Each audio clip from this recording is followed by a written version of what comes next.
everyone has to start on a new venture and a new adventure. And it's there's work to do here, and that's okay. The Black Eyed Peas didn't start off, doing hits right away. They worked their craft for 5 years, same as the Beatles in Germany. So that it's a good reminder to take that next step and recalibrate what worked well, what didn't work well, what do I need to do, what's the step forward, what's the 1%, the incremental step forward. Welcome to the Get Invested podcast, where we share great conversations with experts from all walks of life to uncover their secret know-how on where they invest their time, their skills and their money, and the benefits that this has created. You see, the truth is that everyone invests. Every minute of every day, we're investing our time, our skills, our energy and our money in something. Some of us are investing consciously, some unconsciously, sometimes for good, sometimes for bad, and sometimes for no impact. Get Invested will help you to start living by design, not by default. I'm going to help you to make it happen, not let it happen. You will hear the top tips on how you can live with conscious intent so that you can live more, work less, and leave a living legacy by investing now. Listen to the show to discover the top tips on how to get started, make the most of your investment journey, and ultimately to be living your dream, not someone else's. More episodes can be found on iTunes or at bushymartin.com.au/get invested. Thanks for listening, and now let's get invested.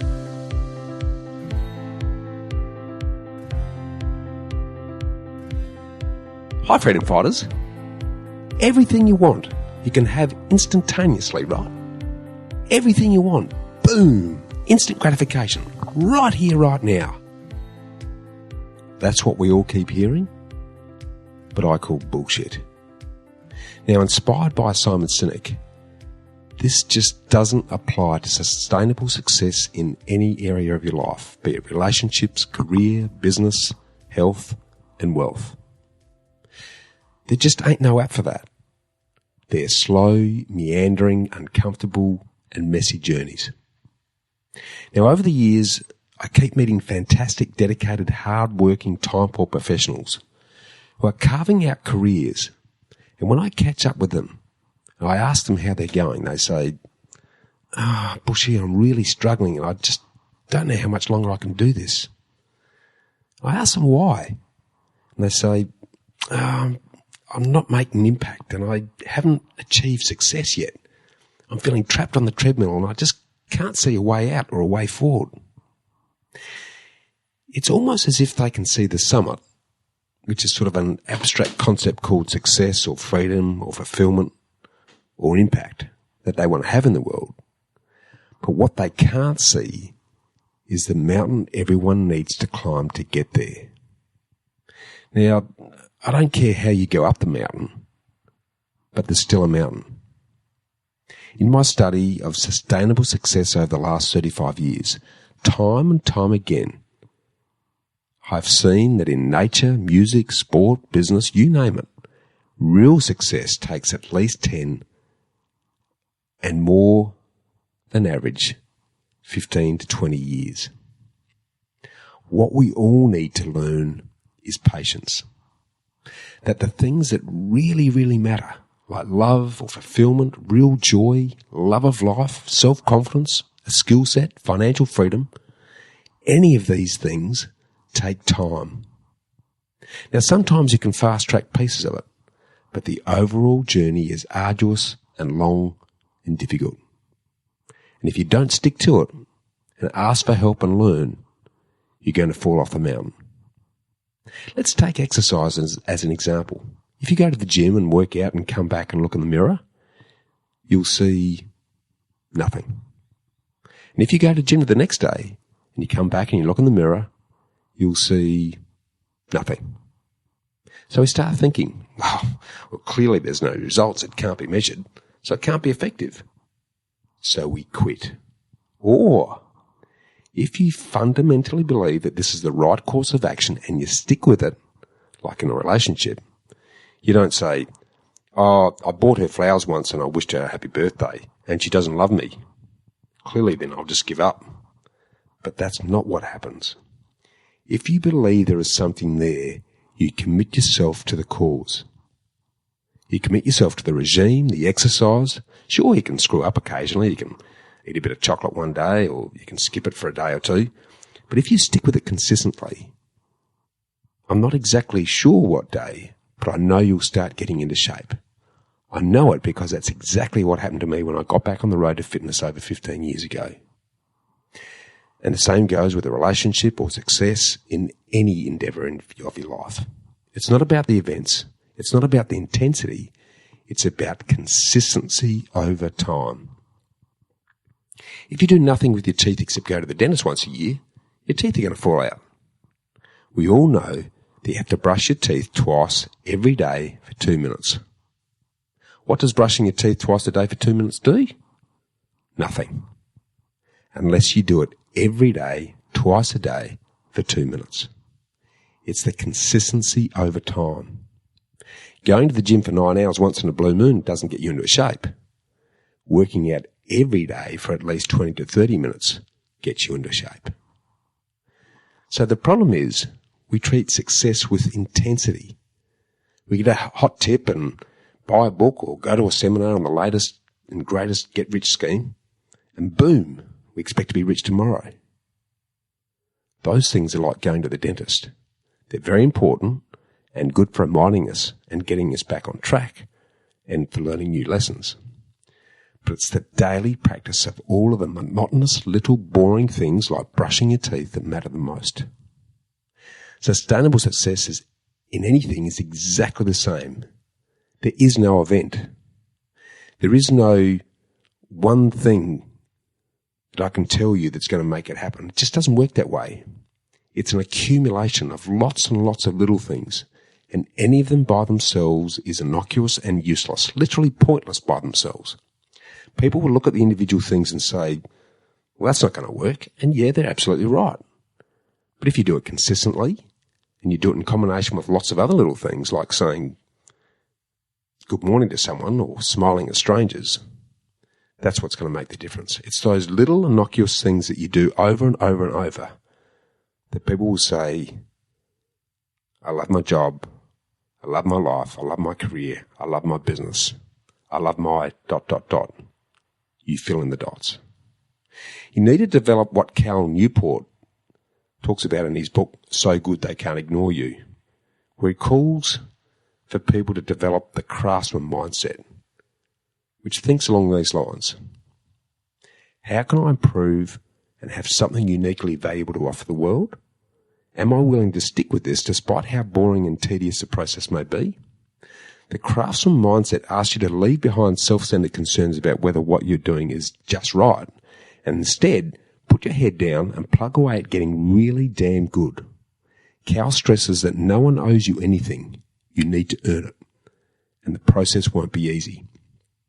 And he goes on to say that regardless of how you feel about your job or anything that you're doing right now, adopting the craftsman mindset will be the foundation on which you'll build sustainable success. This is why he rejects the old follow your passion argument and instead suggests that passion grows with time and the competence that flows from a craftsman mindset. So when you've found something that you believe in and you want to achieve sustainable success in, you need to use the principles of deliberate practice that were developed by Anders Ericsson in order to achieve it. Now, this entails employing 3 key principles. 1, carving out periods of undistracted focus. 2, pushing yourself to the edge of your ability and cycling backwards and forwards between comfort and discomfort. And 3, seeking immediate feedback and getting really good quality mentorship. And you always need to be asking yourself, am I becoming increasingly rare and incredibly valuable? In other words, to become what Seth Godin calls a remarkable linchpin. Now, on the face of it, this is all very simple and very straightforward and very boring. But in reality, it is unbelievably hard work to last a distance. And I challenge you to do the hard yards because I know that it's worth it. And this is just one of the reasons I really respect today's guest, Marty Vids. He's remarkable, rare, and valuable, because he repeatedly has done the hard work necessary to be successful throughout his life. Marty Vids is a master change agent, a business mentor, a life coach, a podcaster, a speaker, and a business owner. But most of all, he's a really funny and likeable bloke that you just love spending time with, as he always seems to bring out the light, funny side of everyone in every situation. And he's humbled by the fact that Chimp's DNA is only 1.3% different to that of a human being, so he doesn't take himself or life too seriously. However, it's wise not to underestimate Marty, as he has a history of getting results in life and business. On the odd occasion that he tries to be a little bit serious, he's an absolutely awesome leadership, mindset and business strategist, supporting professionals and business owners to better lead themselves, their teams, and build thriving and profitable businesses. His passion is connecting people back into their natural talents and capabilities so they can live a life of meaning, happiness, as well as excelling at doing their life's best work. With his proven comedic pedigree, appearing alongside such laughing legends as Jim Owen and Eric Banner in his early days, Marty is a sought-after speaker with his keynote, Laughing in Libraries, How to Back Yourself as a Leader, Achieve Outlandish Goals, and Not Lose Your Library Card in the process. Only Marty would come up with that. Now, Marty has also founded and successfully exited 2 award-winning companies, Mortgage First and Mortgage 500, which are broking companies. He's also has a top 100 Australian podcast, the Marty Vids Show, which is now listened to in over 120 countries across the globe. And you can tap into the awesome episodes on his Vidsneyland page on his website. Now, what I love about Marty is that he loves to share stories that inspire, shift perspective, and cultivate good humour that you can learn from and enjoy. And Marty and I both share a common aim of encouraging you to explore a brighter future, do your life's best work, and have fun along the way. So I know you're really going to get a lot out of today's chat, along with a lot of laughs. So please relax and enjoy Marty Vids.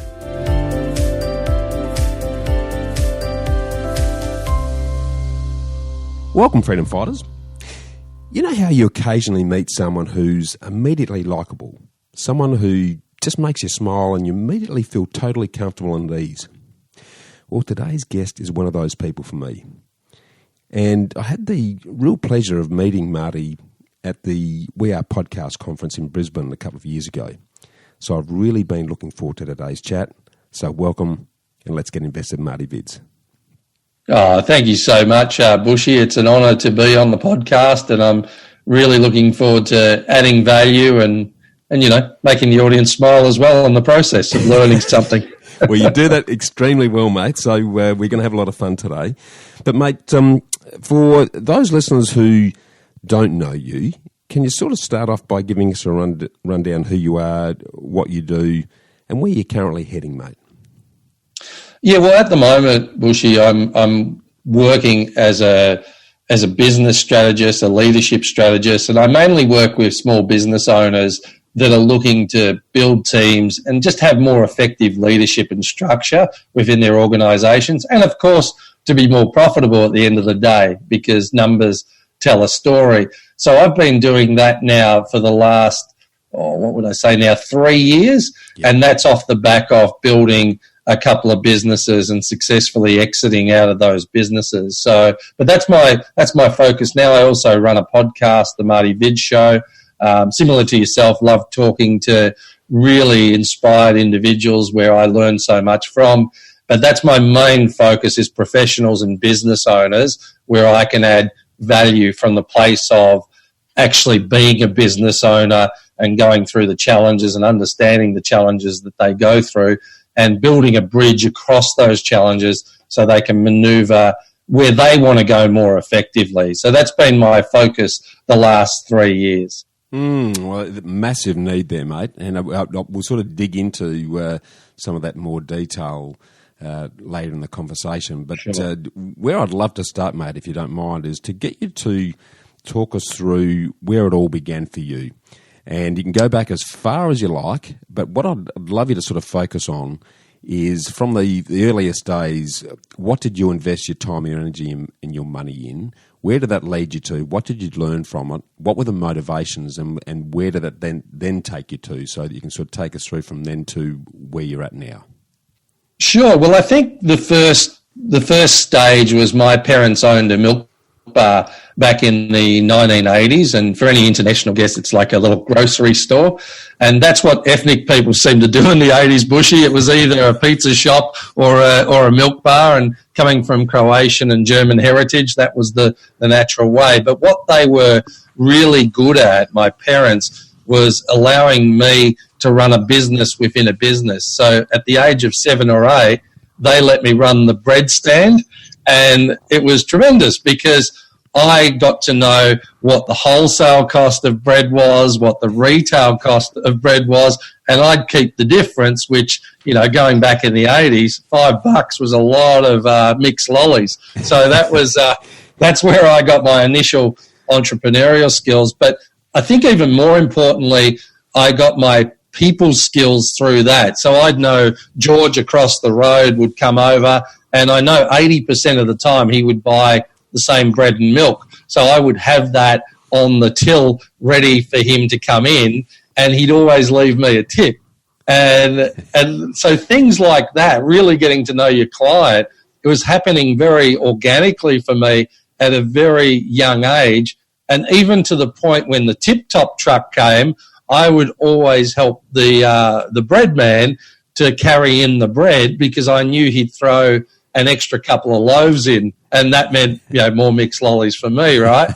So I had this really nice. This was always bigger than school for me, was the education in the milk bar, and I look back very fondly to that time, because I picked up so much emotional intelligence through it. And I also got to strategize on that. So instead of throwing out the day-old bread, I'd just say, you know, it's 50% off the day two bread. And my parents had enough flexibility to let me do those types of things, as long as I wasn't obviously poisoning anyone.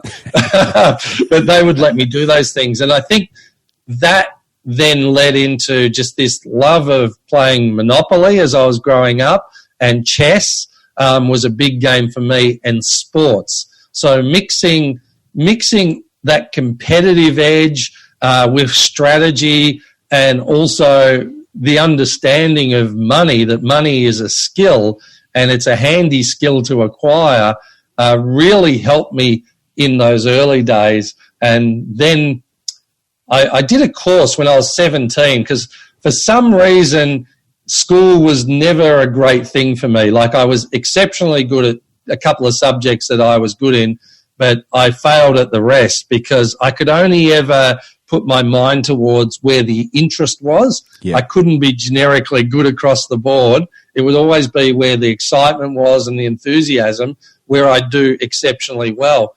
So the teachers couldn't quite understand how I could get 99 out of 100 in two actual courses or lessons, and then be miserable in the rest.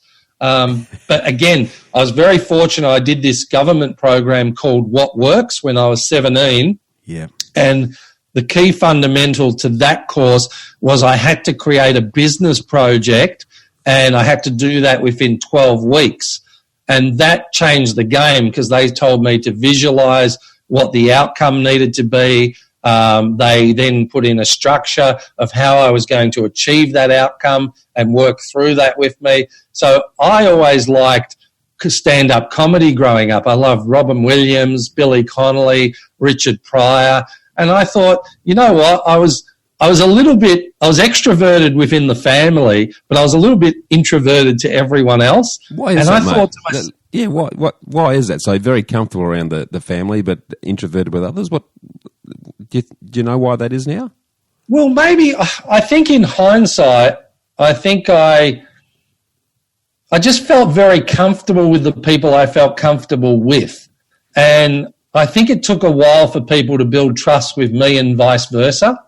And once that trust was there, it was okay. But that took a bit of time. So I always felt like I was always under, I would say, I was always keeping one eye open to anything external to the family. And maybe it was a fear of criticism. Maybe it was a feeling of not being good enough outside of the family. But there was always this self-doubt, and I would feel a bit more introverted. But once I felt safe and I felt like I knew the lay of the land, I could do really good things really quickly. So, but I don't know where that initial fear came from. Maybe the structure was just built up that we had a lot of confidence within the family, and we had to sort of build that bridge externally. Wouldn't have had anything to do with the fact that you were seen in a ballet costume around 12 years old by any chance, would it, mate? Wow, Bushy, that ballet, it's taken me 35 years to live down. Tell us the story, mate. Come on. Well, look, thinking back to when I was 13 years of age, I was, obviously a boy goes through changes at that time, Bushy, and I was going through those changes. And up until that stage, we lived in a very ethnic area where a lot of the 13-year-olds looked like they were 25-year-olds with a lot of facial hair. Men and women, probably. I didn't come from that background. I had one or two hairs, but all of a sudden at 13, I went through this change, and I realised that there were a lot of girls doing ballet, and I knew a lot of the other guys weren't that way inclined to like the girls, and I thought this is a great in. And it proved to be a fantastic strategy. But in the end, when I was playing sport as well, I realised that when you're a cricketer and a footballer, having ballet as your third sport wasn't going to cut it. So you would have been pretty good on your toes when you're going for the mark, though, mate. Absolutely. It did actually help me a lot with flexibility and being able to help my sport greatly as a bowler and also as a footballer. It was and tennis player. Like, I love tennis. It was very, very beneficial in many ways.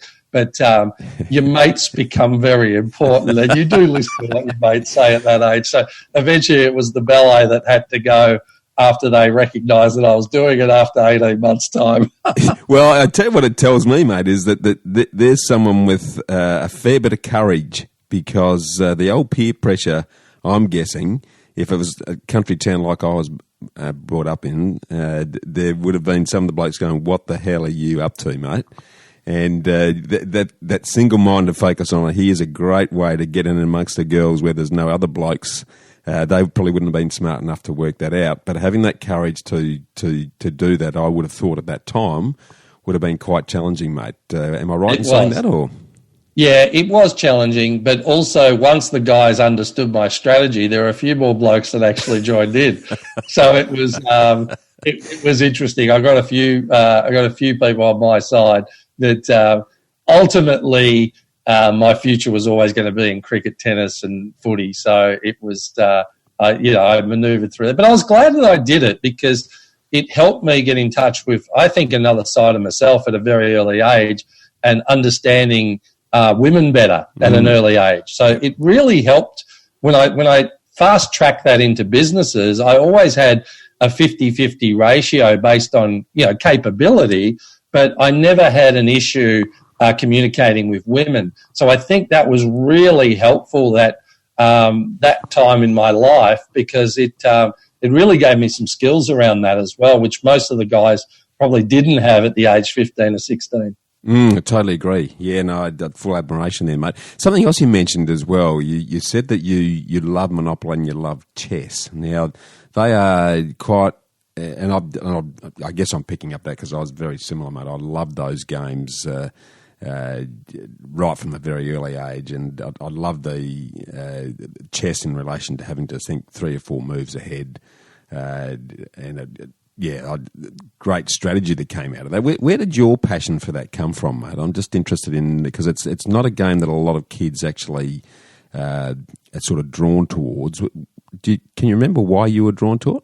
Yeah, my grandfather, like my grandfather, I don't think he was like a chess master or anything, but he was well known for playing chess in Poland. And he would always beat me in 3 moves, which I didn't appreciate. But so he would then play without a queen, but he was really teaching me, wonderful fundamentals around chess, and we had a great relationship around chess. And I really got to learn, like you said, to be able to think 3 or 4 moves ahead, but also how to play good defense and offense and when was the right time, and also trying to think about what the other player was thinking. That was like, that type of strategic and critical thinking has helped me so much in my life and in businesses in many ways, because there's a reality of understanding the rules, and there's a way to utilize those rules to best effect.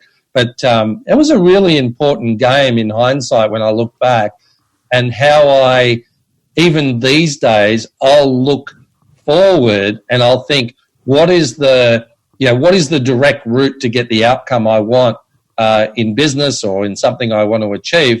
But I'll always have 2 alternate routes that I can bounce off if I need. And this kind of happens now automatically for me without me needing to think about it. But that I am absolutely certain that comes out of chess. Yeah, there you go. Do you still play?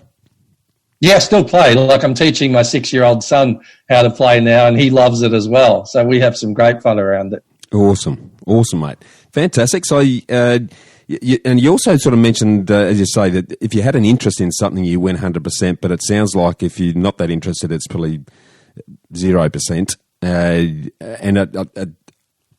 again, not sure on the sort of values of the school that you went to, but I know in my own case, there was this expectation if you were good at one thing, you had to be good at everything. And if you weren't, then the feeling you take away is, well, at that very formative age, I'm not good enough. Was that part of the feeling that you took away with at that time, and the reason why you think you felt that way, as you mentioned earlier? Yeah, I think I had a chip on my shoulder for many years around, because I always say I enjoyed year 12 so much I did it twice. So it was, but I really felt like a failure. Yet I realised that I was exceptionally good in, I remember, drama, in business studies, and strangely enough, English literature. But I was terrible in English. So my ability to conceptualise and interpret was really high, but when it was just, a repeating of a boring pattern for me, it wasn't chewy enough. And I think that, but I did carry a chip on my shoulder for a number of years, and I probably ate that chip on my shoulder, because I know I put on a bit of weight around that time, just to those feelings of inadequacy around that. But I think that What Works business course of running the stand-up comedy nights and realising I could focus in on my capabilities and put it to good use was actually a freedom and a relief for me. And I had 2 teachers over the journey. Laurie Burt, who was my grade 5 teacher, he taught me all the fundamentals of the education system that I needed to learn through football, through AFL football. So he taught me about maths through football. He taught me about teamwork and social studies. So he really he tapped into my interest of football and dinosaurs, and he educated me through that process. And I remember from grade 4 being, a D student in many subjects to being all A's across the board because of his ability to teach me. And that's why I still think in this day and age, to get the right mentor for you, and it's very specific for you, is so important, because there are some people that just connect with you and are able to move you into opportunities that no one else can. And I had that twice over the journey in my school years, and I cherish those teachers very much so, because I always go back to them and go, how did I get the best out of myself, and how did they get the best out of me in those circumstances? So it wasn't that I couldn't learn. It was just I had a way of learning that once you tapped into, it really opened up many opportunities for me and really excited me and created great enthusiasm. So it was fantastic. Yeah, and you make a good point. I think if anyone is looking to engage someone and help them and guide them in a certain direction, if you can tap into their interests and their way of learning, and then deliver on that, like your teacher did with you in relation to footy and dinosaurs, then the energy that goes with that, you're much more likely to pursue it because of that interest. But not many people take that approach in any relationship, unfortunately, I think, Marty. It's all standardised, and that's the sad thing. It's if something's standardised, it's standardised as average, and we're not average as individuals. We are remarkable, and once we can tap into who we are and what we get the right driver from who we are, then things can change pretty dramatically. And I got that understanding later in life, but I carried that failure with me for a while, and I just had to reflect and go, well, actually, what am I good at, and not focus on the things I didn't see myself as good at.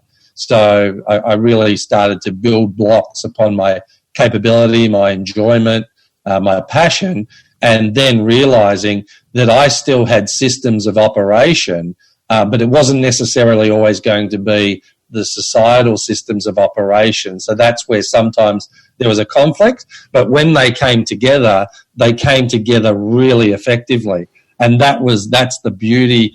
That's the beauty. I think what I've been able to do, I've been able to laugh in libraries, but I've still kept my library card because it's I've acknowledged and respected where I was at, but I still had the ability to explore without that and then see what was that synergy that actually worked. And I think bringing those conceptual things together in new ways was really my point of difference over my journey. I love that expression, mate. Laugh in libraries. It just the visual image in my head of this really quiet, serious zone where you're sitting there belly laughing. It says a lot about you, and it also says a lot to me about your that courage that you have to rise above the average and the common denominator or lowest thereof, and feel comfortable about that, mate. And that's a really good segue back into the comedy piece because, mate, I've got to tell you, if you said to me, Bushy, you're going to jump up on stage and you're going to try and make people laugh, I don't think there'd be too many scarier things, mate, to be honest. I'm very comfortable on stage, but if you told me I had to be a comedian, then I would find that extremely challenging. Given what you talked about with that introversion and whatnot, what was the interest in comedy, and why did you head in that direction at that stage? I think from a personal perspective, my parents divorced at about 16, and it was a tough time. And my interest in Robin Williams and Billy Connolly and Richard Pryor, I always enjoyed comedy. And then I went and saw a film called Good Morning Vietnam back in the late 80s with Robin Williams, and it just made me laugh. It was like my thought process was, even in war, humour makes things better. And I thought, understanding that little bit of introversion, I thought, wouldn't it be great to share my ideas on a stage and connect with the audience on that level? And it was really courageous. I still remember my first gig at the Star and Garter in South Melbourne in Victoria. Jim Owen was the MC going back. He's an Australian comedian. Trevor Marmalade, Glenn Robbins, Mick Malloy. You're joking. And all amazing people even to this day and age. You're on stage with those guys? What's that? You're on stage with those guys? Yeah. I was in a tryout spot, which you get 5 minutes at the start of the night. Good grief. And I remember doing my first gig, and not only did no one laugh, Bushy, no one moved. And it was like, it was like, people always talk about, you either killed it or you die. That's what it feels like. And to die up front in that first gig was, it was the most horrific experience a 17-year-old could ever have. But I had the comedians come up to me and they said, you know what, you performed it well. There's something about you and you did perform it well. They're saying, don't give up. You're 17. We've been doing this for like 5-10 years. You know, give it another go because there's something that you've got there. And so I went back to writing down the jokes and just analogies and things like that. And by the second gig was a little bit better. Third gig, Eric Banner, who's an Australian actor now, he was emceeing that gig, I remember, at the Botanical in South Yarra, and I got a standing ovation. Wow. And it was like, it was just the most thrilling experience to really have that connection with the audience. And it is the most unique feeling of you can feel the laugh going through the room, and it is quite euphoric. It is quite a euphoric experience. And then from there, you kind of know what works. You get better and better and better. Your stage fright reduces because you get to know the dynamics of what's going on. And it just becomes an art and a craft like anything else. The more you do it, the more comfortable you get with it. And then you're still always looking to take risk, because as soon as you get vanilla in comedy, you're probably going backwards. So you're always looking to extend yourself. What's that line of good taste? You're looking at the audience and you're saying, how are the audience responding in real time, which has helped me in business because I'm always listening to the audience. What are they telling me? They'll usually have a really good nugget of gold that you can implement into your business if you're really listening. And that's the same in comedy. The thing is, the difference is you're getting it in real time. If something's not going well, you need to be able to adjust and reconnect and test, and you're doing that all in the moment. So the courage, the structure, the creativity was just brilliant. Like I loved it, and I ended up then running stand-up nights, which because of that entrepreneurial flair. I always had that entrepreneurial flair that I would then get the comedians in, I'd run the door, I'd get a percentage of the bar.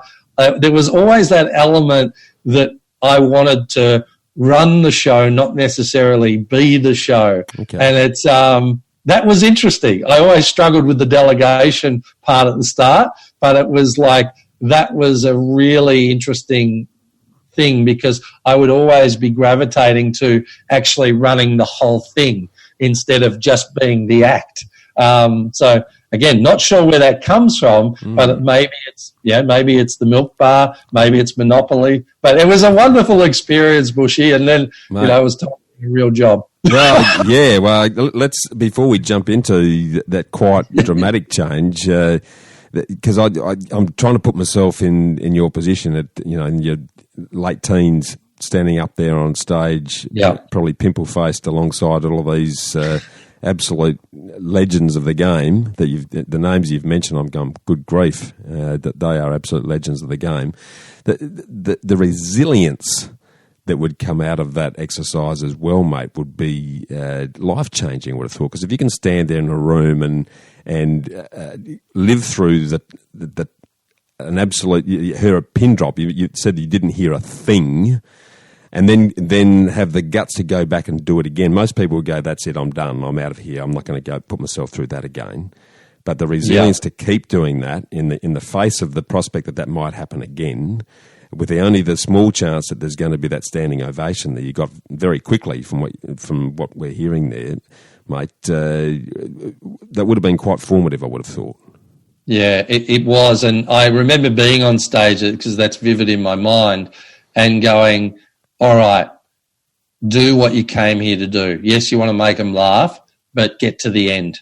Get to the end. Don't give up, because the propensity is you just want to get off as quick as possible, and you just want to be swallowed up. But I go, just do what you came here to do, finish, and then reboot, reassess what worked well, what didn't work well. And I have to admit, though, those comedians were very intuitive and very supportive. a kind word at the right time certainly helped to me to get up again, because I had all those thoughts that you were explaining, Bushy, that why would I ever do this to myself? That was what I was thinking, and it was those kind words from the comedians that I go, you know what, everyone has to start. Yeah, everyone has to start on a new venture and a new adventure, and it's there's work to do here, and that's okay. The Black Eyed Peas didn't start off, doing hits right away. They worked their craft for 5 years, same as the Beatles in Germany. So that it's a good reminder to take that next step and recalibrate. What worked well? What didn't work well? What do I need to do? What's the step forward? What's the 1%, the incremental step forward, rather than having this expectation that I needed to be Billy Connolly next time I get up. So it was, it was really. I think it redefined my character. It did. Was that, and what you've just described there? Because I often talk about that if you're going to do anything from walking as a toddler through to building a business to whatever it is that you want to achieve, playing piano or playing a sport, it's an investment in time over a long time to build that skill base. In your head at that time, when you were copying that flack from the very first time you got on stage, you were thinking, okay, well, this is just a step along the journey. I'm going to learn from this. I'm not going to worry too much about what's happening now. I'm just going to keep doing it until I get good at this. Was that in your head, or was it? It's easy to say that in retrospect, I suppose. Was that the thought process at the time? Two things happened. Was I go, if I could survive this, I can survive anything. So anything else in life is going to be easy, because it's like when you're getting that it enabled me to look at criticism different. So what I could do now is still work my craft, even though I wasn't getting the response that I was getting. So that gave me the ability to work through challenging scenarios and, reflect upon them rather than just avoiding and then, saying that was a terrible idea and why would I do that? So even though those emotions come up, I think my understanding that you can only ever, in comedy, if you win 51% of the room, it's a good night. So it's like you don't need everyone to like you in life. You just need to love what you do, really enjoy what you do, build skill around that, build a good mindset around that, and develop your craft. And so I think that really helped in later life in how I interpreted. Because I remember I had these people sitting in the front row one night, and they were Gothic. They were all dressed as Gothic people, and and this is how you don't do it, right?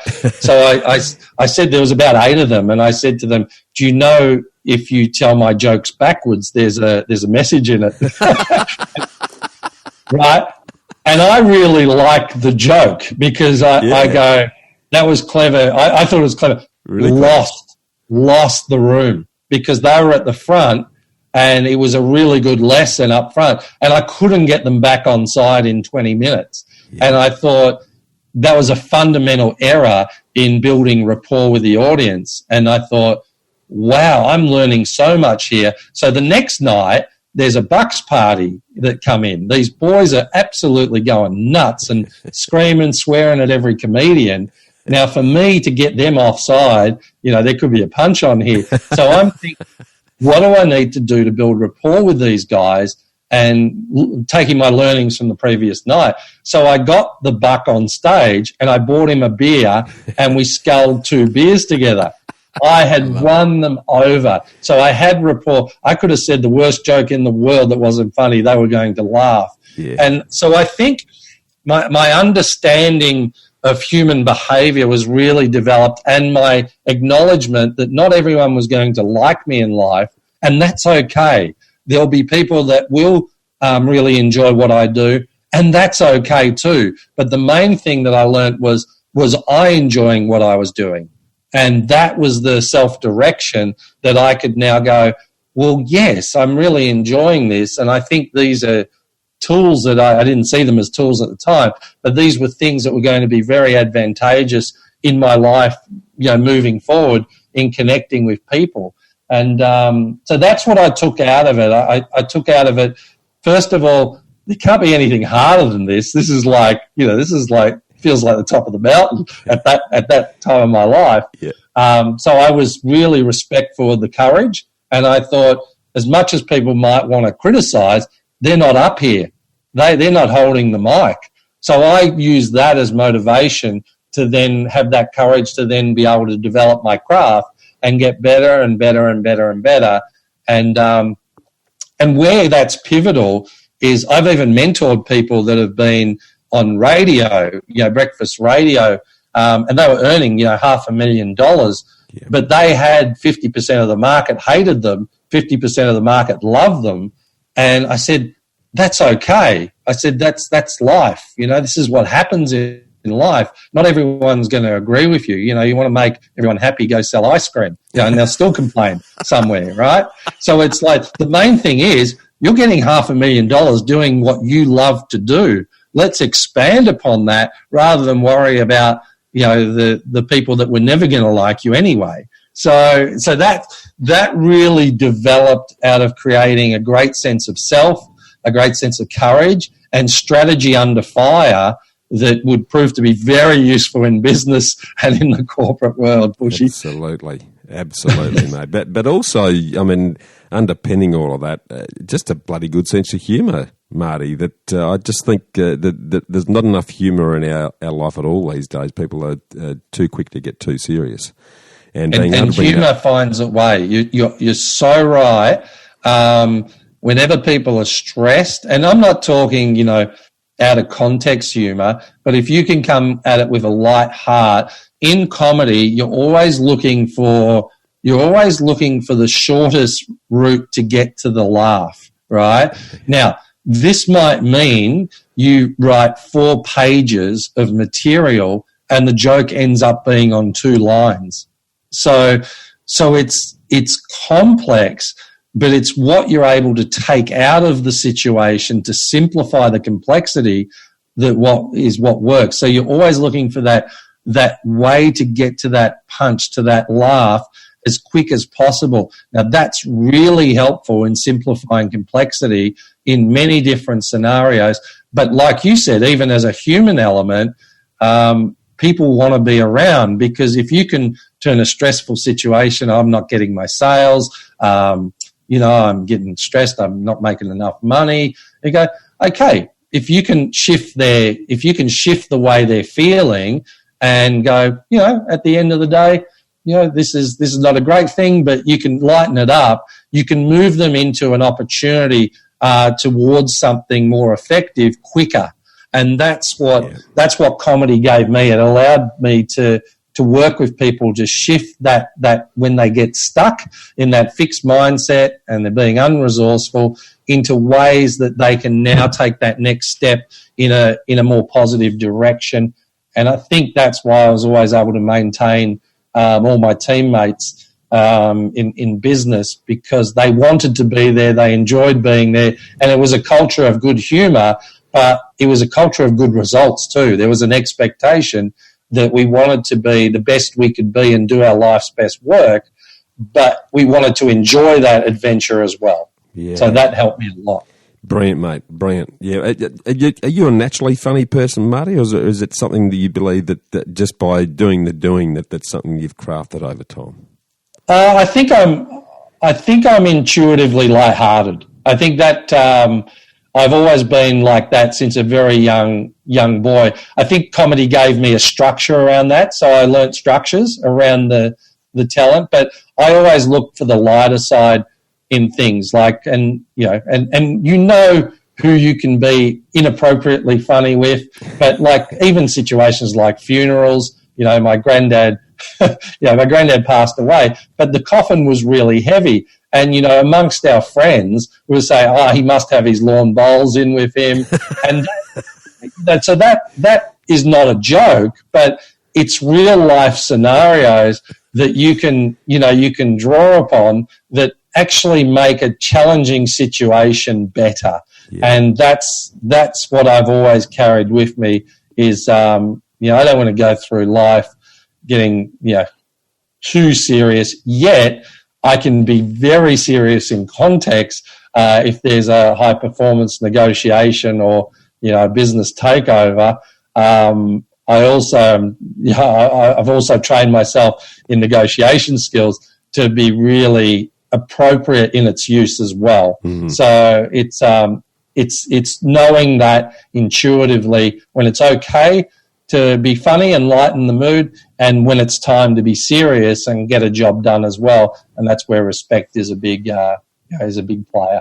Yeah, no, absolutely, mate. So some really grounding times. That feels like a machine gun dance to me. Doing the whole comedy routine, and then to take that on board and to run the show, as you say, not to be the show, but to run the show.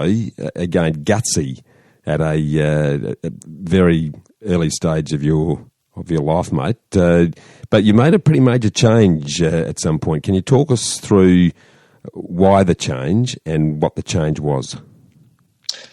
Yeah, a couple of components in the change is that comedians, as much as they're funny, and it's a fun environment, stay up very late and probably do things that I wouldn't say would be illegal, Bushy.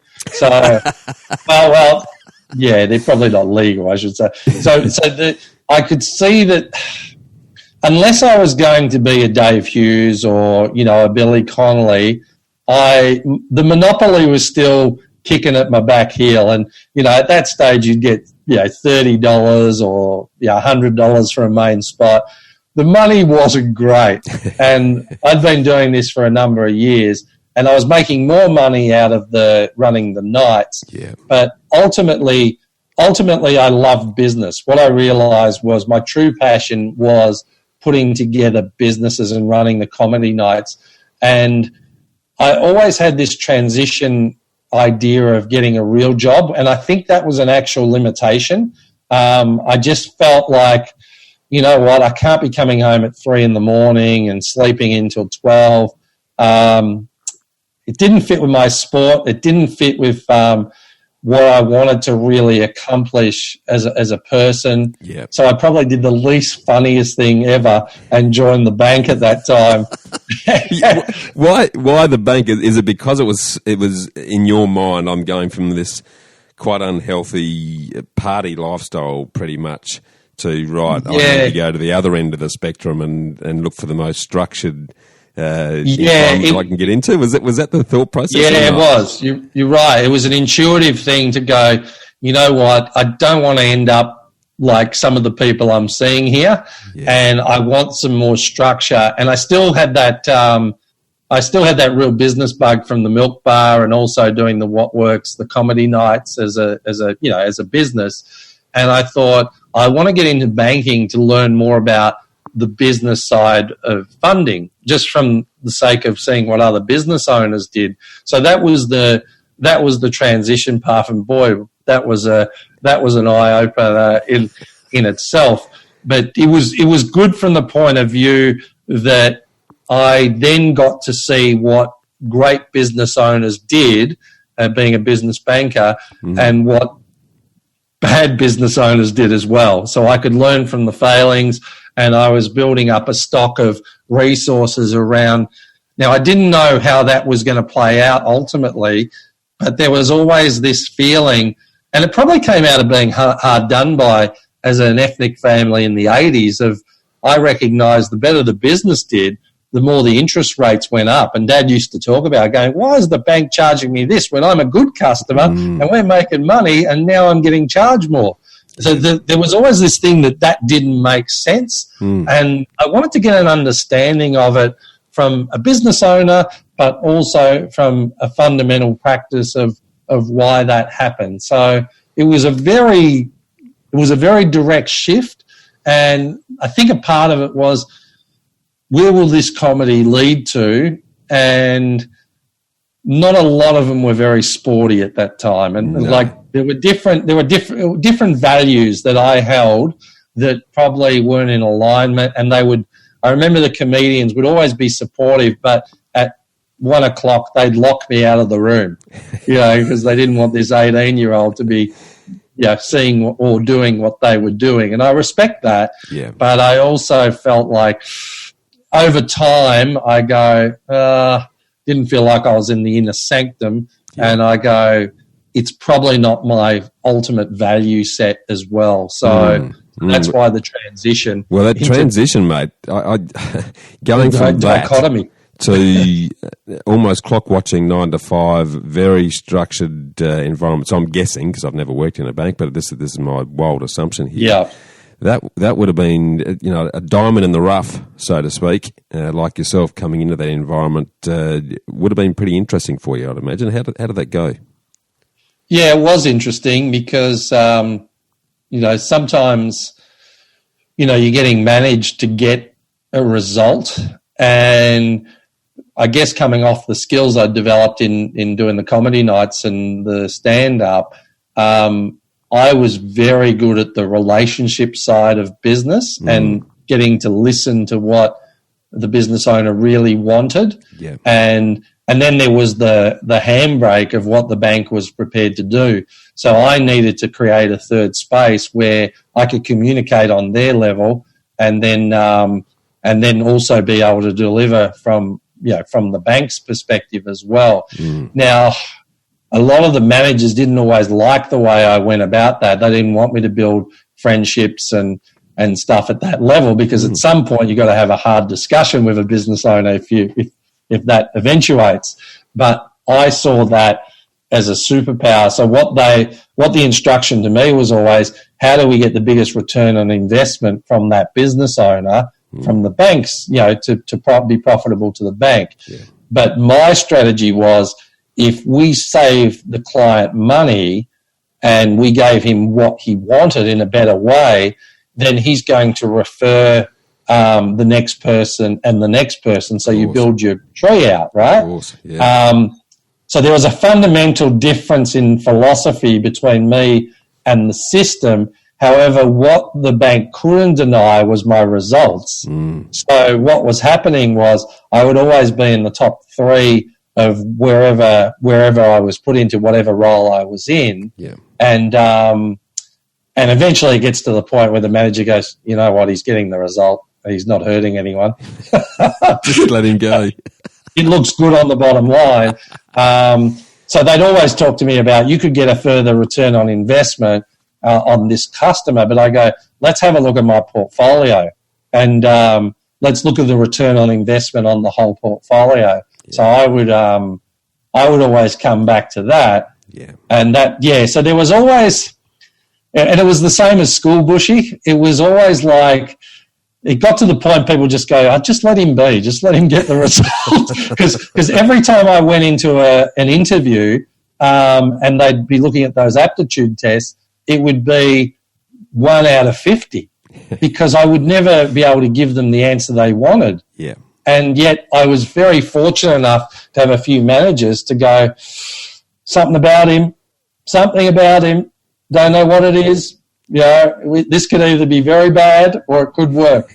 And that was always that was the anxiety that I was always carrying, in that I can get you the result, but I might not be able to get it in the way you always want me to get it. Because I'm accessing my own algorithm of how I operate with people, how I learn the structures of what you're looking for, because you might be trying to teach me in a way, but I'm seeing it differently. However, we're getting to the same point, and that's okay. Yep. So the most effective managers, again, were the ones that were able to embrace myself and build a relationship with me, and then I wanted to perform for them as well. So it was like we built a camaraderie, we built a rapport, and they were always the managers that could get the best out of me, because they go, okay, just don't tell this to Marty because he's not going to respond. Yeah. Why don't we approach it in this way?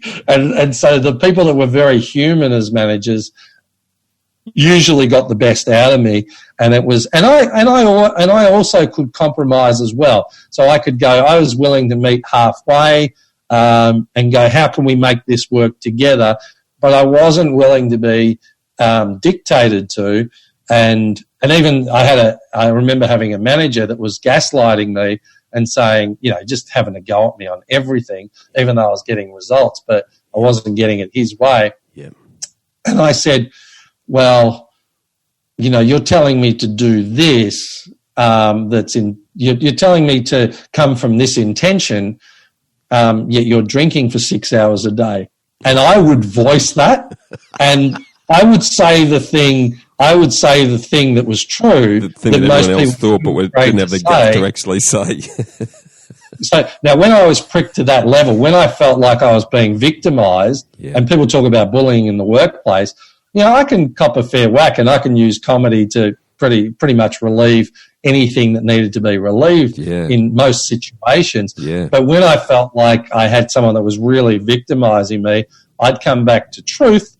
And I'd do it in a way that was lighthearted still, but I would do it in a way that he would not come back at me with that vigor again. And then we just had to, because I was never afraid of losing my job, because I always knew that I would be okay.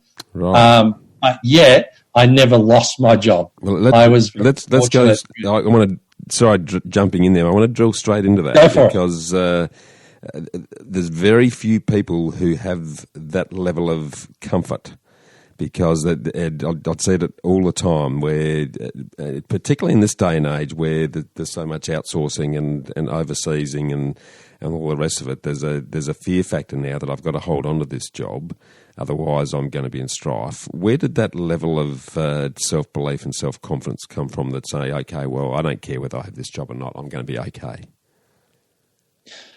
Yeah, I think it was inner confidence. I think I'd been through enough hardship through the divorce and living with Dad in a caravan for a while, and knowing that I kind of lived my worst case scenario at the age of 16, right?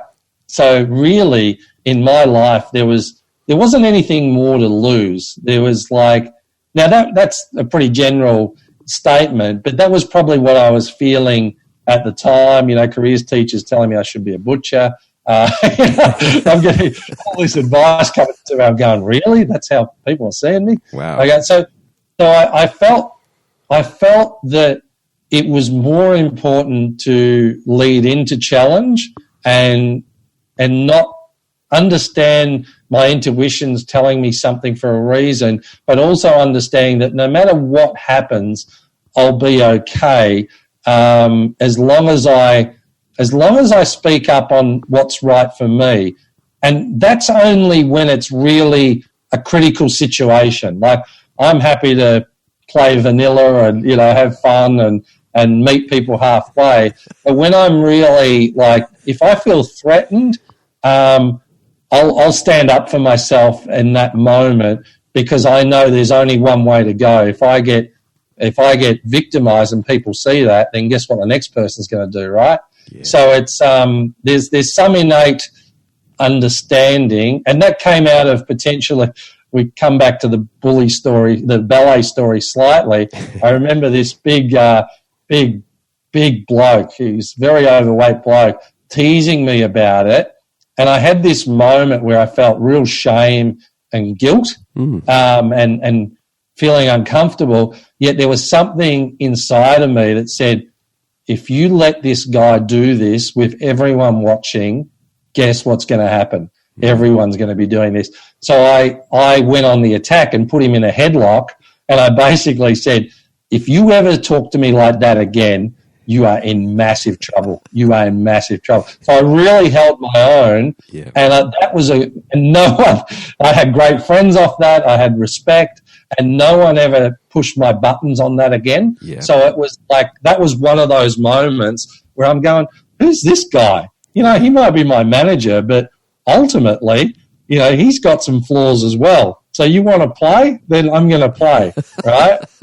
I'm going to fight fire with fire, but I'm not one to – I don't enjoy conflict, but I know when it matters, when you're really in a position where someone's going at you for no good reason. Fair enough, give me some statistics if you want to have a discussion on how to improve on something. I have no problem with that. Right? When someone's undermining you and someone's just throwaway lines that is not funny, that, there's a difference between funny and intentionally trying to tear someone down bit by bit. And I'm very good at understanding the difference to that. I can cop it as anyone on someone says something funny to me or has a go at me in that way. But yeah, when someone's trying to tear you down to make them feel better about themselves, that's a dangerous game, and that's a game I don't want to play, and I want to expose it, because otherwise, you could get into that victimized situation. So I think, that's the best way of explaining it. And I got a lot of respect out of that because it wasn't something I did often. I wasn't crying wolf. It's not something I did all the time, but there's probably a few pivotal moments in my life when I've done it and people have taken note. Yeah. And that's a really handy thing to have in your tool. Well, you're respecting yourself, and therefore other people are going to respect you when you're prepared to stand your ground on something that's important to you. But you made a comment that you're happy to be vanilla. Now, I can't see you as vanilla in any way, shape, or form, Marty Vids. And so what I'm hearing here is that it was a compromise while you were doing well, and they were politely turning a blind eye. Because you were getting the results, and the results you can't argue with. It would have been still a compromise to you and a compromise to them, which would have to take its toll on you eventually. Where did that lead you to, and what was the next step, mate? Yeah, for me it was like, it was a philosophical point of difference again. So I was being told to sell certain products for the benefit of the bank at that time. That's going in the late 80s, early 90s, mid-90s. And what I loved about the bank is it was the best business course I ever did. I got the best training. I made great friends. So don't get me wrong, there were a lot of positives. And still to this day, I have really good friends that have come out of the banking system. Of course. It was a philosophical problem of going, if I give the clients a better option and I'm saving them money, I'm actually getting chastised over that. Wow. And I go, so fundamentally that didn't sit, and that's where mortgage broking came along in it was earlier than 2000, but that's when I caught onto it. Yeah. And I thought, wow, we can actually empower the client. We can give them choice. We can choose over 40 banks. We can utilize competitive tension to get them a better deal. We can educate them to show them how to save, $80,000 and 14 years off their mortgage. Yeah. We can empower them with wealth strategies.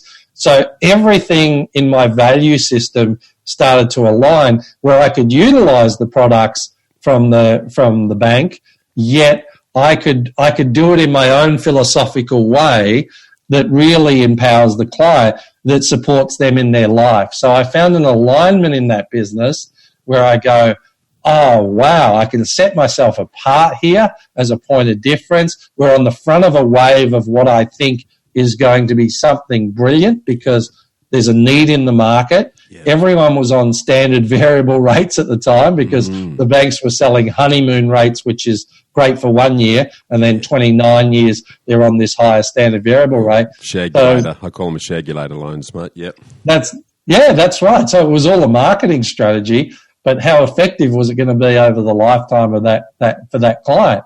So it was like I could see everything it was like a puzzle that the pieces just fell into place.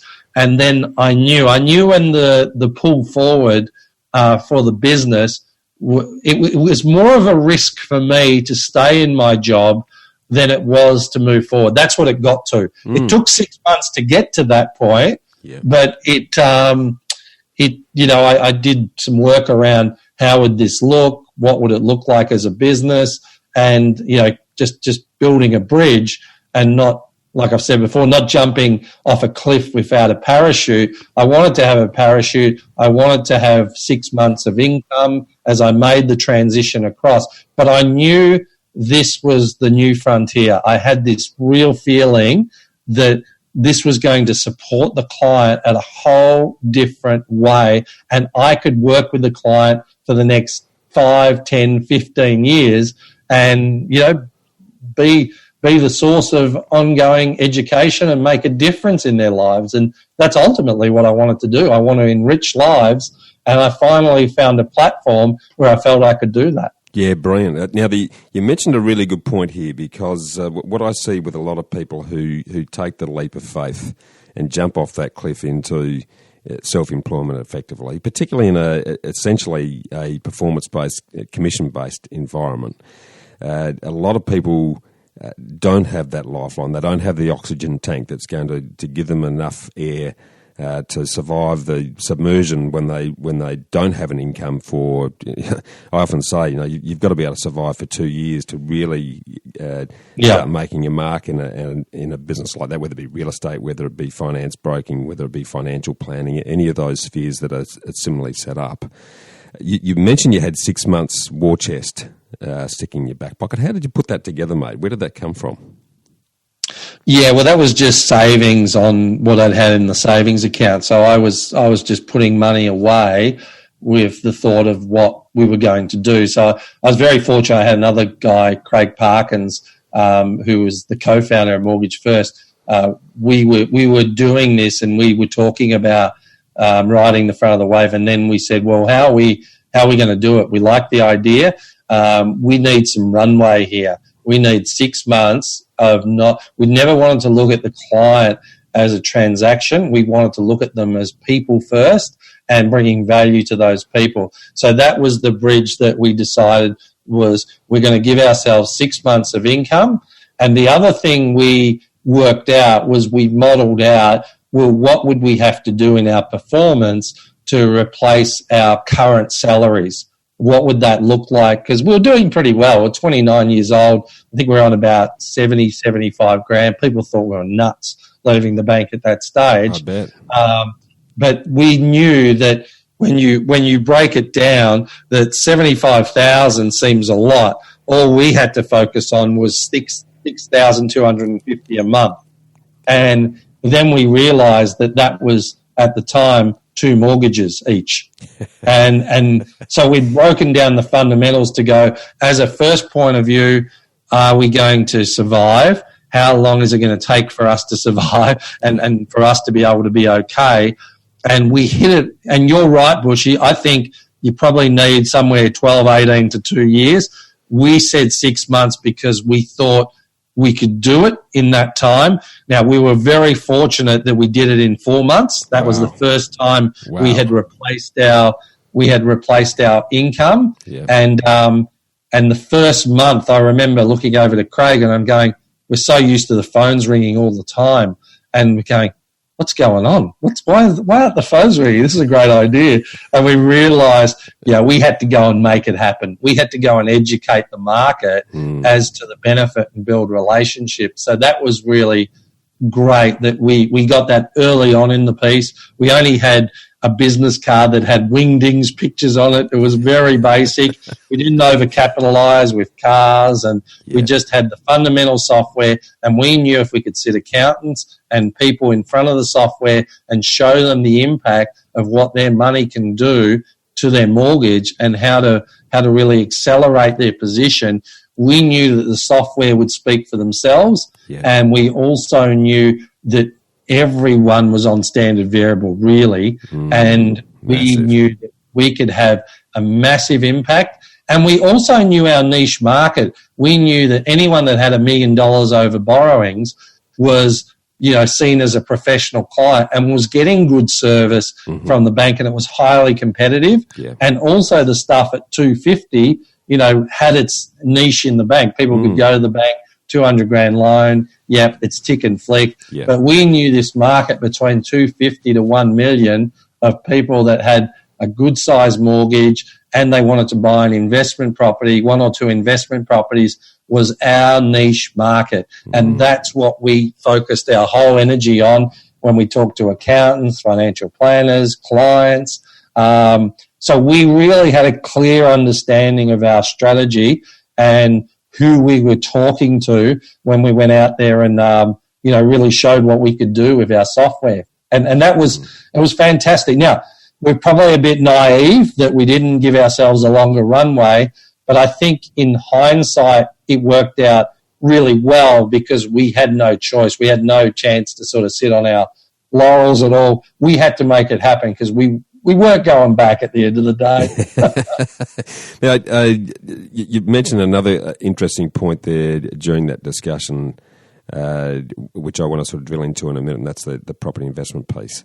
But the reflecting now, I mean, you built an awesome award-winning business. You sold that business. You then went on to build another finance business with sort of broader tentacles later on, which we'll touch on in a minute. But reflecting back on that experience in the finance broking industry and looking at where that industry is at now, given the Royal Commission and all of the palaver that's been around the distrust of the banks and the flow and impact that's having and the sort of concerns that we're seeing people suffer as a result of that bad press. Why would you suggest someone who's looking to either get a home loan or to borrow money to invest in property, why would they go to a finance broker rather than go straight to a bank? First of all, you've got someone in your corner advising you on your outcomes as opposed to the bank's outcomes. So I think that's really important. Yeah. You've got choice. Why would you ever just have a selection of one product from one bank when you can have you can understand what are the better products from a majority of banks based on your own individual situation. Mm-hmm. Competitive tension, you can utilize competitive tension to get really good pricing in comparison to if you go direct to the bank. Mm. So that's a big, and you've got someone there for the long term to be able to really work with you in the future towards your outcome, your financial outcomes that you want. Mm. And I think that fun, and also from a point of view of knowing where you stand, like even, I would educate people, and I know you do too, Bushy, which is, your whole business model, mm-hmm. is educating people to let them know what they can do.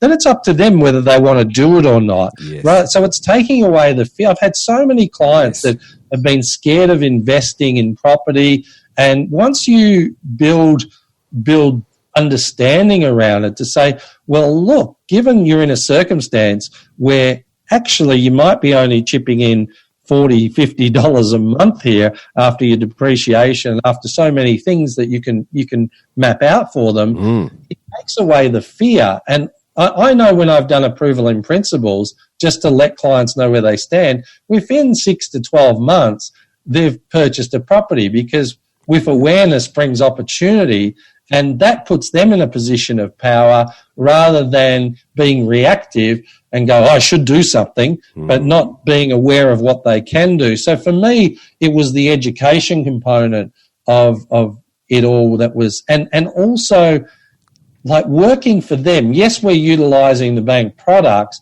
and we're meeting policy requirements, but really empowering them and understanding their position from the so they know where the lenders stand. So you're not going in blind and then getting declined on something and not understanding why and getting emotional.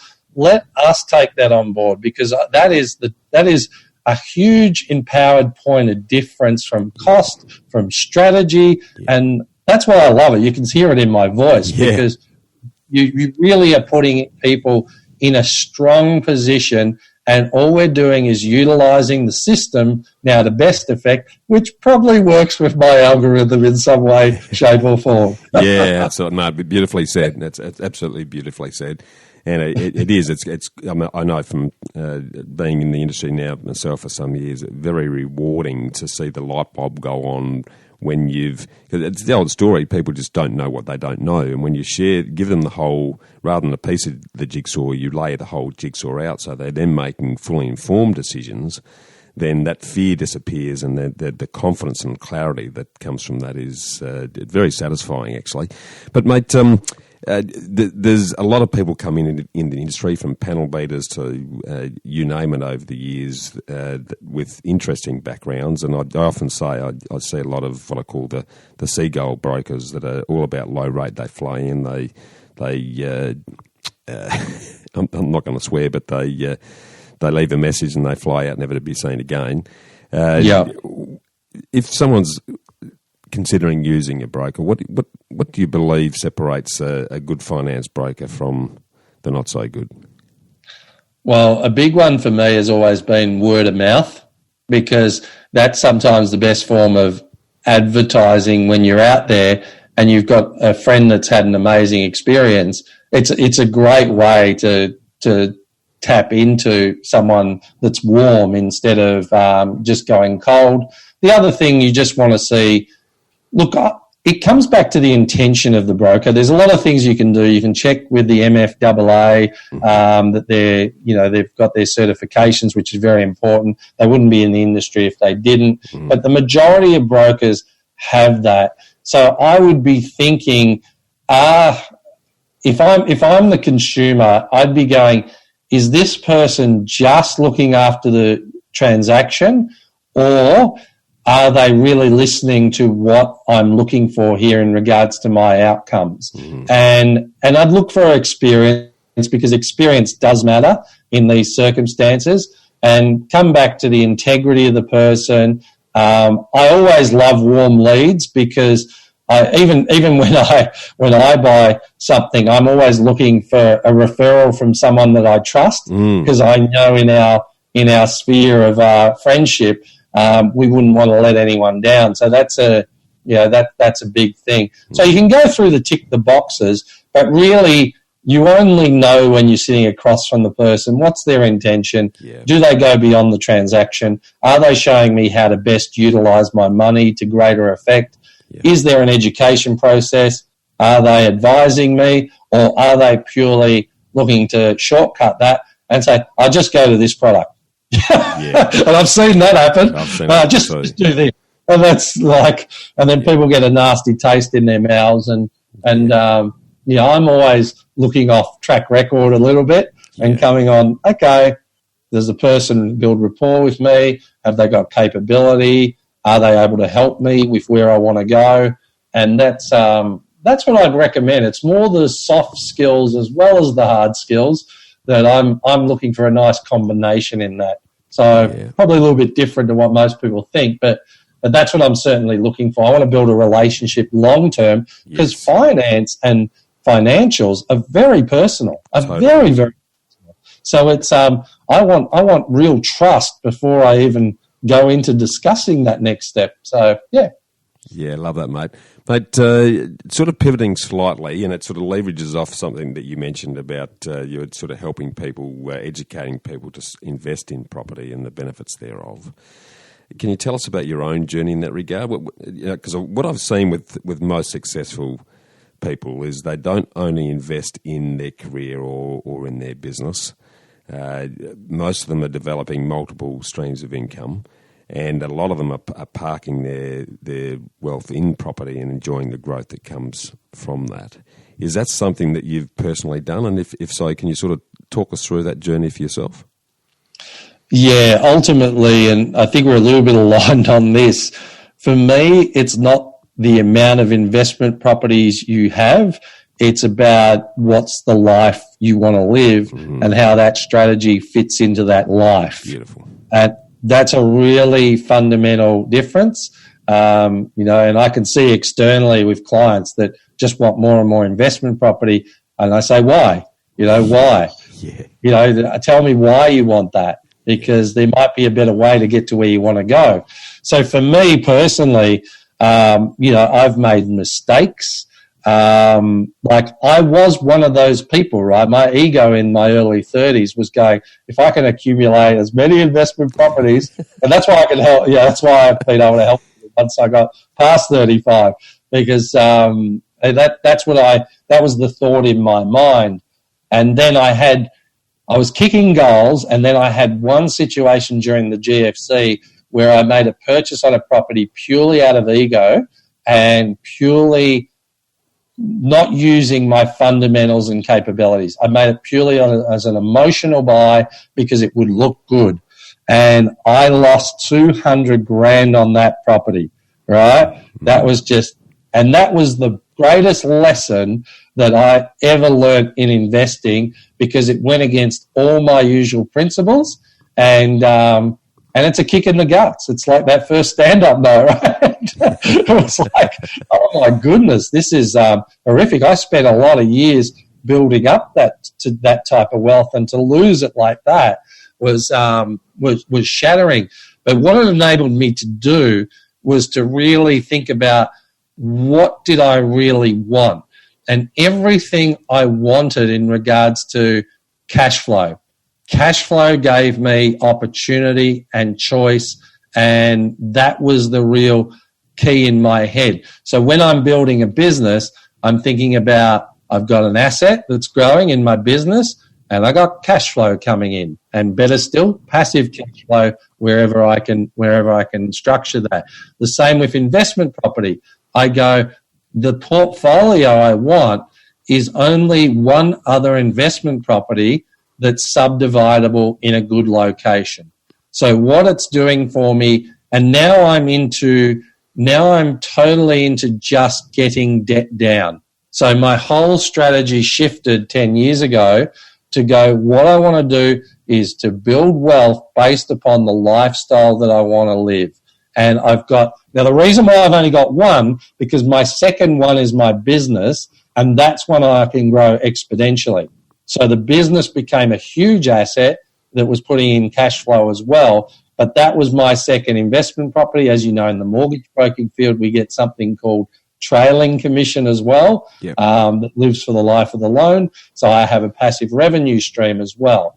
So my whole strategy was deleveraging debt and ensuring that I could create $20,000 a month that I didn't have to do too much work for, so I had choice. That was my whole strategy shift, rather than going, oh, having 8 properties looks good, or, you're a big player now, you've got a nice car.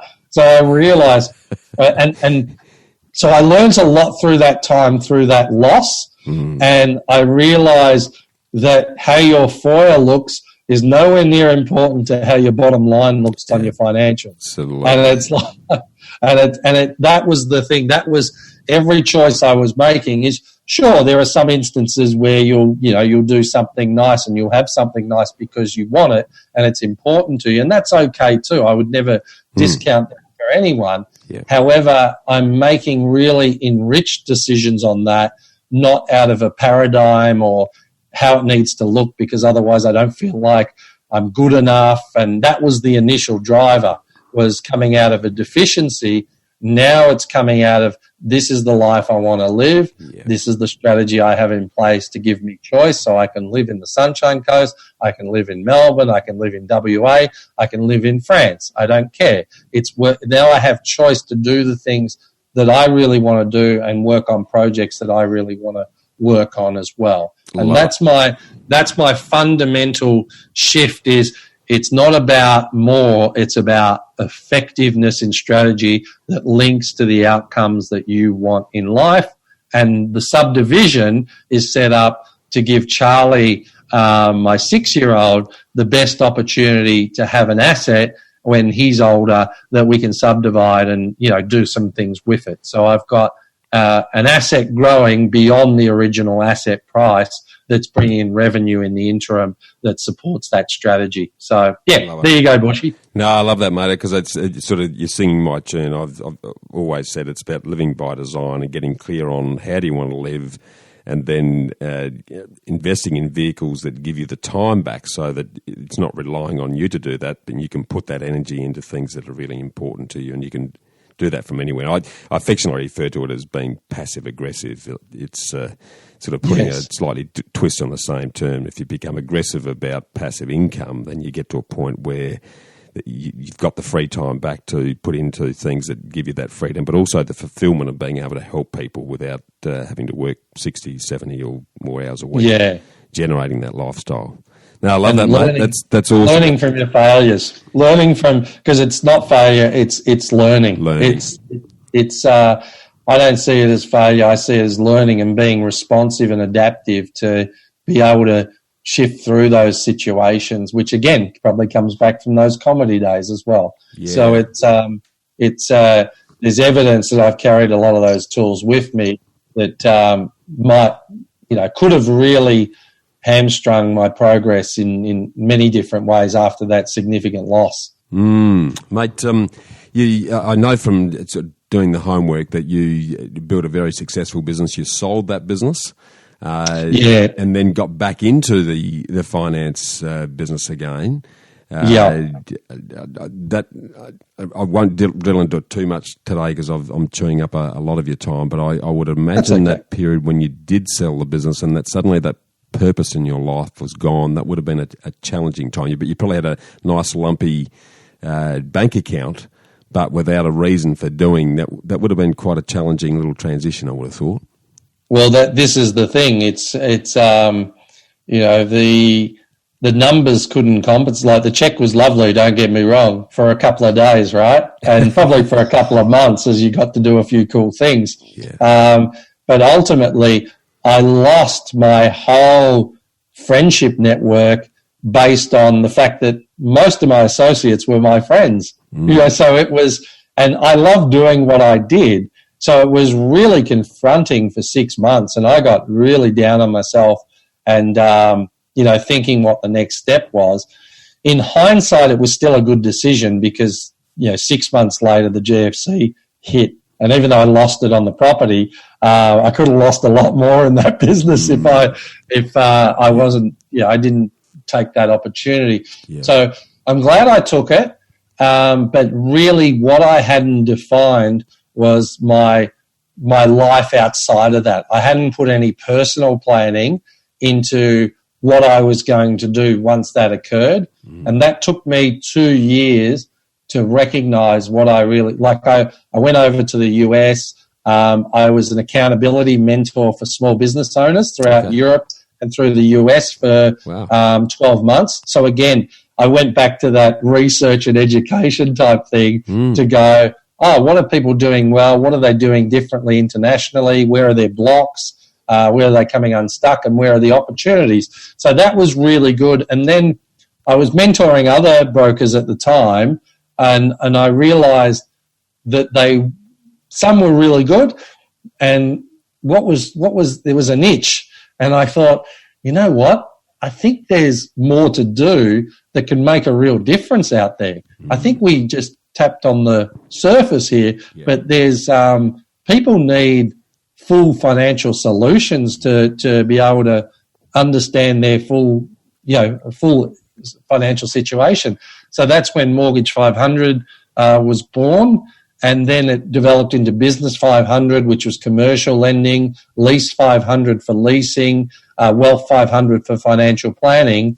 And the idea around that, I had a vision of seeing the client with these fantastic people who are experts in their field, supporting their financial journey. And that's within 5 or 6 years, we'd won Brokerage Firm of the Year, we'd won Commercial Business of the Year, and we won a diversity award as well because we had diversity of females and males in the business. We had multicultural people within the business. It was it was really nice to see that vision come together. And then one day it was like done. It was like, everything in the vision was achieved, but this time I had a personal plan of what I really wanted to do personally outside of the bit. And that was a big difference. That was really fantastic. Well, and that's having that next step very clear in your head would have been a massive difference rather than the temptation of the check. So let's talk briefly about that, because in going the other way, going from a business that was multi-pronged, whole of life around building people's wealth, and the regular income support that comes from the ongoing commission you get paid to help clients on an ongoing basis. Seeing that, I'm guessing you would have sold the book and sold the business to jump into what you're doing now through the podcast and mentoring like-minded business owners trying to make a mark. That sort of financial safety net, I'm guessing, would have been challenging. How have you gone at monetizing what you're doing to offset what I'm guessing you've missed out on with selling the business the second time. Yeah, the difference, it's a great question, Bushy, thank you. The difference here is I'm playing the next chess game now. So what I have is an equity stake, private equity stake in certain businesses. Right. So now my mentoring is linked strategically into business growth that I have a benefit of in using my business acumen in. So some people I mentor and I have no equity stake because I just like their businesses and I find it invigorating. And others, there are strategic ones that I have that give me the same element of enjoyment, and I'm also have an asset working for me as well as utilising my capabilities and what I've learnt over the journey as well. Brilliant. So that's much more ecological for me, and it's the next step in my entrepreneurial journey as well. And look, this is not saying that there might be another business that I jump into, I go, oh wow, this is it. This is everything I ever wanted.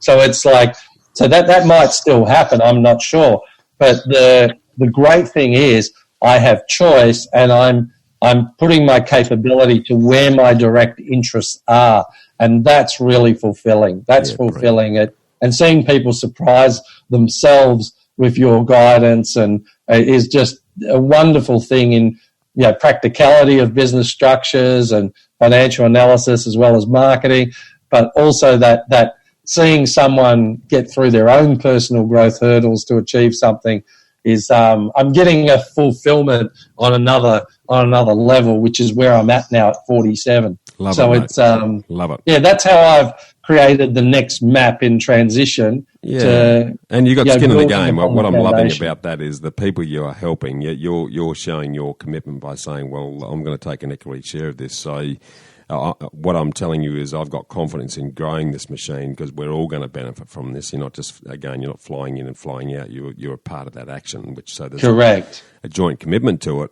which would make it much more exciting in terms of seeing the improvements, the change, and the goals that you're kicking, mate. So awesome. Now, the big conclusion I'm taking away from all of this is that you are a creator, a builder, but not a maintainer, mate. So, and a lot of successful people I see who have that they love the thrill of the build, but the monotony of maintaining isn't really them.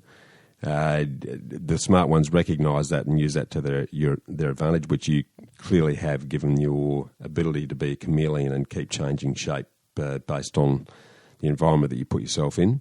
So I fully commend you on that, mate, and there's some really good lessons for the listeners there in relation to how to position themselves on that evolutionary journey. But, mate, I want to jump very quickly into the ambush session, which is the 5 quick questions that the listeners keep asking me about. And sure. The first of those is, what's your favourite quote and why? The interesting one that comes up is,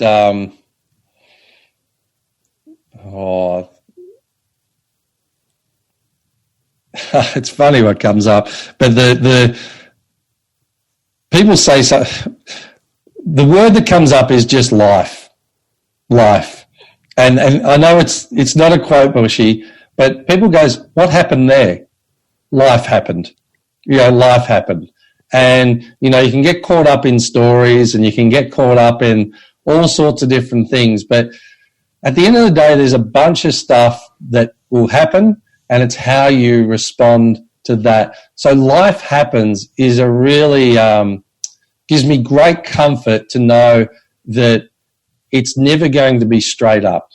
It's sometimes going to be curvy, sometimes going to go down, but you want trend to be your friend. And I think life happens to me is just when I bring it back, that's a really, really important quote to me, because it's a reminder that if 3 things bad happen in a row, I'm not that powerful that I can, like I was in a bushfire recently. So if I go, why me? Well, the fact is there's a bushfire. Bushfires happen. Yeah. What am I going to do? I got out early. I made sure my family was safe. I didn't get caught up in a story that didn't help the situation. So for me, life happens is it's very grounding. I like it, because it's how you respond to that. That's what it's all about ultimately. That's right. Yeah, I love that, mate. What about a top book that you'd recommend people read and why? I'm going to give a shout out to Dave Clare. He's written a book called Simplified. Leadership is simple. You lead people. I really like that book because he's broken down all the complexity of leadership in regards to leading yourself and how to effectively lead others. And he's put it in layman terms that you can read it and you can apply it right away. So I really enjoyed his simplification of leadership. So I'll give that book a shout out. Yeah, fantastic, mate. Awesome. Now, this one's a little bit left field, but it's something that all of our clients are consistently talking to us about, because a lot of Aussies feel like they pay too much tax. Given the myriad of things that you've been involved in over time, both business and investment-wise, what's the top thing that you've legally done to minimise the tax that you pay, mate? I love that you said legally. I had to slip that one in. Just very subtle. Look, I've been very fortunate to have a very, very good accountant. And again, what I would suggest to the audience here is have an accountant that's proactive, that's working with you, particularly when you are making money and you're making good money, on understanding the channels of where that money can work most effectively in your business and your life. So similar to what we were talking about with mortgage broking, Don't just come to June 30 and go, oh my goodness, I've made all this money and now what do I do? Because it's too late. So what I'd advise there is negative gearing, of course, I've used myself, but also in regards to even timing of purchasing a car, in a business and getting a rebate on that, utilising it effectively but in alignment to your business. You're not just making decisions purely on getting a tax break. What you're looking to do is what is the course of action you can take, and understand the strategies on how you can best leverage the position to build the business at another level. So think of it as a progressive thing and a progressive strategy, and you'll always be okay. Yeah, love that. Absolutely love that, mate. Mate, back on the investment topic, what's both the worst and the best piece of investment advice that you've ever received to date? Buy a golf course block was the worst. That was a 200 grand sales pitch that went very awry. That was the one we've been talking about. Yeah. The best advice was being shown by another business owner, John Reed, who is a friend of mine. He works in traffic control and runs a business, traffic services. But he showed me how a business could be an asset and also how it can provide cash flow.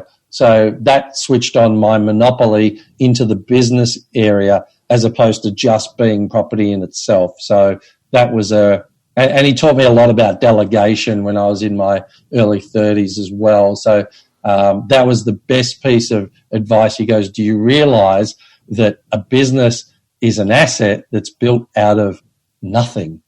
And I'm going, oh, that's a pretty cheap buy-in if you can get the business right. Exactly. So I love that. And that's it still amazes me that you can have an idea on the couch and turn that into a business that someone will buy, and you can build a great business that someone will buy. I still shake my head going, are we really allowed to do that? Well, the smart thing you've done, mate, because I've got to say, most businesses aren't saleable. People think they are because they put their blood and sweat and tears into them, but it so revolves around the person that's selling it that often there's nothing to buy.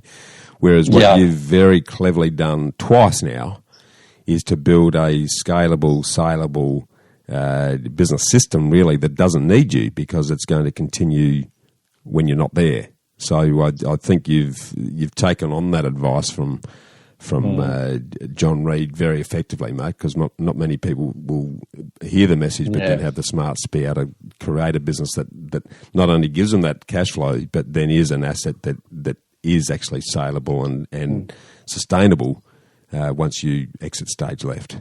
So that's the chess game, Bushy. That's the, know your vision, know your outcome. Now what's your strategy? And I think sometimes it's better than you think, sometimes it's not, but it's good to know where you're going. Love that, mate. Mate, what about, because I'd like to break it down. It's all successful people to me. It's yes, they have a long-term vision, but it's what they do on a day-to-day basis that builds towards that. What's a personal habit that you have that you believe contributes to your success today? Yeah, that's another great question. One thing I do is make my bed every morning and I go for a walk. So it just starts the day brilliantly well for me, and I really, that's a personal structure I've set in place. And the other thing I do is, what are the 4 must-dos that need to be completed in alignment to the vision every day? So I know if I complete those 4 things, the momentum I build out. Now, there's always room for more, but I try and underwhelm myself and go, I must complete these 4 things, because in a busy world, you can get caught out left field here and there, and you just get overwhelmed and you don't get anything accomplished. I've learnt that in just really being well planned to ensure these 4 things that are most in alignment with the outcome and the vision that I can do in the day. And I'll do that on a daily basis, because I'm looking to build momentum, and then I'll look at every month, how am I tracking? Every week, how am I tracking? And every month, how am I tracking? So even though I have a long-term vision, I'm actually very immediate in my behaviours towards that vision. So that's a really good question, and that's the thing. It's one thing to want to win a chess game and enjoy playing it. It's another thing to what move are you going to make today? What's the next move?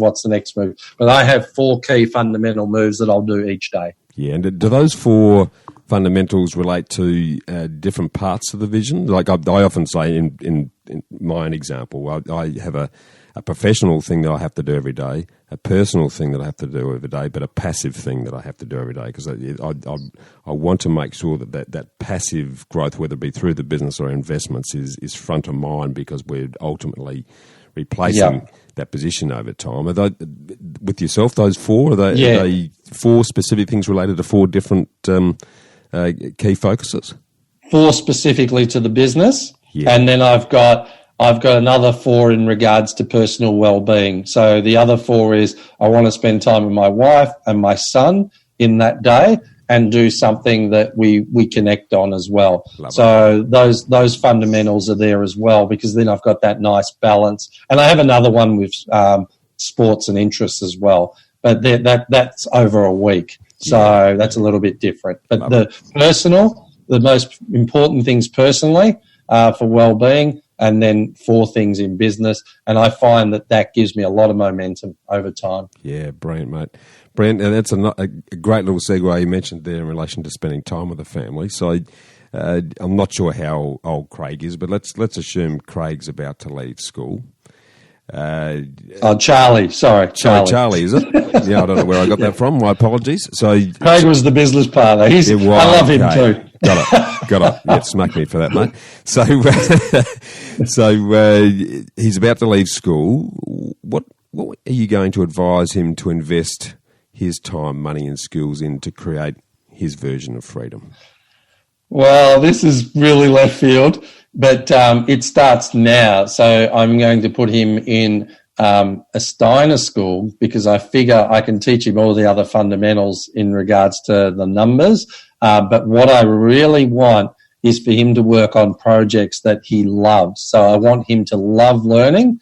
And when he's out of school, I want him to live his fullest life based on what he believes that to be for him.